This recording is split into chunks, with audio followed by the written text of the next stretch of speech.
जय भीम, जय संविधान, जय हिंद, वंदे मातरम।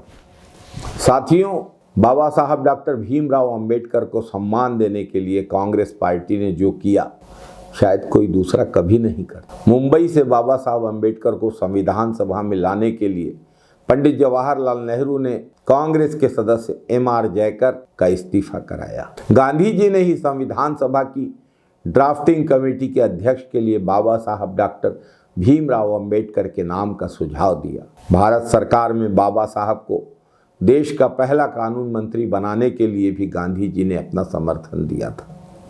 राज्यसभा में बाबा साहब को दो बार बंबई से चुना गया। पहली बार 3 अप्रैल 1952 से 2 अप्रैल 1956 के बीच, दोबारा 3 अप्रैल 1956 को सदस्य बने। 6 दिसंबर 1956 को उनका निधन हो गया।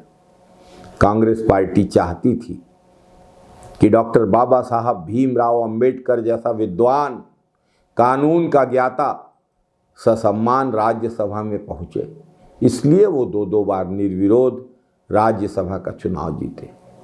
भाजपा के लोग ये झूठ फैलाने की कोशिश कर रहे हैं कि कांग्रेस ने बाबा साहब भीमराव अंबेडकर की कोई प्रतिमा ही नहीं लगाई। 2 अप्रैल 1967 को कांग्रेस सरकार में बाबा साहब के सम्मान में संसद भवन की उनकी सबसे बड़ी मूर्ति लगाई गई थी। उस समय डॉक्टर सर्वपल्ली राधाकृष्णन राष्ट्रपति थे और सरदार हुकुम सिंह जी जो लोकसभा अध्यक्ष थे, उन्होंने प्रतिमा का अनावरण किया था। बीजेपी, आरएसएस और उनके पुरखों ने भारत के तिरंगे का, हमारे संविधान का, हमारे अशोक चक्र का, संविधान निर्माता बाबा साहब भीमराव अंबेडकर का और आज़ादी की पूरी लड़ाई का, यहाँ तक कि क्रांतिकारियों का विरोध किया था। आरएसएस ने 52 साल तक नागपुर में अपने हेडक्वार्टर पर देश का राष्ट्रध्वज तिरंगा नहीं फहराया और कोर्ट के ऑर्डर के बाद उन्हें मजबूरन फहराना पड़ा। बीजेपी, आरएसएस और उनके पुरखों ने रामलीला मैदान में महात्मा गांधी, पंडित जवाहरलाल नेहरू, बाबा साहब डॉक्टर भीमराव अंबेडकर के पुतले फूके थे, भारत के संविधान की प्रतियां जलाई थी।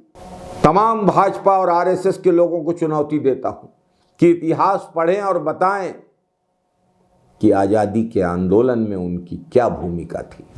जय भीम, जय संविधान, जय हिंद, वंदे मातरम। साथियों।